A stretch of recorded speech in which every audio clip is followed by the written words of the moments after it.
नमस्कार, मैं अंजना और आप देख रहे हैं पुलिस बातमी पत्र। आइए शुरुआत करते हैं इस वक्त की बड़ी खबर से।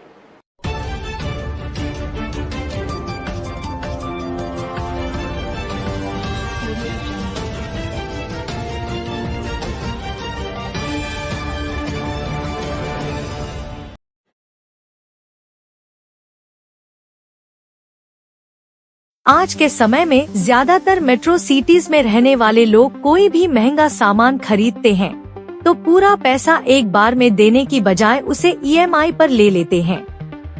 अगर आप भी ऐसा करते हैं तो ये खबर आपके लिए ही है। दरअसल हम ईएमआई पर सामान तो ले लेते हैं लेकिन ईएमआई भरते समय एक गलती कर देते हैं। चलिए इसके बारे में विस्तार से जानते हैं। क्या होती है गलती? अगर आपने कोई सामान किश्तों पर खरीदा है तो आपको इस बात का ख्याल रखना चाहिए कि उसकी ईएमआई डेट ऐसी हो जो आपके अकाउंट में पैसे रहें। अगर एक भी ईएमआई लैप्स हुई तो इससे सिर्फ आप पर फाइन ही नहीं लगेगा बल्कि आपका सिबिल स्कोर भी खराब होगा। इसके अलावा भविष्य में जब आप कोई और लोन लेने जाएंगे तो उस पर भी इसका असर दिखेगा। यही वजह है कि लोगों से कहा जाता है कि जब भी कोई सामान खरीदे तो इस बात का खास ख्याल रखें कि ईएमआई डेट वही रखें जब आपकी सैलरी आती हो। यानी अगर आपकी सैलरी 1 तारीख से 5 तारीख के बीच आती हो तो अपनी ईएमआई भी आपको सैलरी वाले डेट से 3 या 4 दिन बाद की रखनी चाहिए। इससे फायदा ये होगा कि अगर सैलरी 1 या 2 दिन देर से भी आए तब भी आपकी ईएमआई लैप्स नहीं होगी।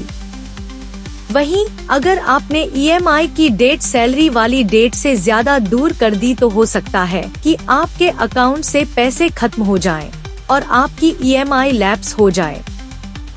ईएमआई लैप्स हुई तो क्या होगा? अगर आपकी कोई ईएमआई लैप्स हो जाए तो उससे कितना नुकसान हो सकता है, इसे आपको एक उदाहरण से समझाते हैं। ईटी ब्यूरो की एक रिपोर्ट के अनुसार हाल ही में एक शख्स ने अपने होम लोन की ईएमआई भरने में 1 दिन की देरी कर दी। ऐसा करते ही उसके होम लोन और टॉप अप लोन का सिबिल स्कोर 799 से घटकर 772 रह गया। इसके अलावा शख्स के एक्सपीरियंस स्कोर में भी 10 पॉइंट की कमी आ गई। ब्याज पर भी पड़ता है असर। अगर आपने अपनी ईएमआई तय समय पर नहीं भरी और उससे आपका सिबिल स्कोर गिरा तो यह आपके आगामी लोन के ब्याज पर भी असर डालता है। इसे ऐसे समझिए कि अगर आप स्टेट बैंक ऑफ इंडिया से होम लोन टॉप अप लेना चाहते हैं और आपका सिबिल स्कोर 750 से ज्यादा है तो आपको 9.10% के ब्याज दर से लोन मिल जाएगा। वहीं अगर आपकी कोई ईएमआई लैप्स हो गई या आपने इसे देरी से भरा और इसकी वजह से आपका सिबिल स्कोर 750 से कम हो गया तो आपको यही होम लोन टॉप अप 9.30% की ब्याज दर से मिलेगा। इतना ही, फिर मिलते हैं ऐसी ही कुछ मुख्य खबरों के साथ। तब तक के लिए नमस्कार और देखते रहिए पुलिस बातमी पत्र।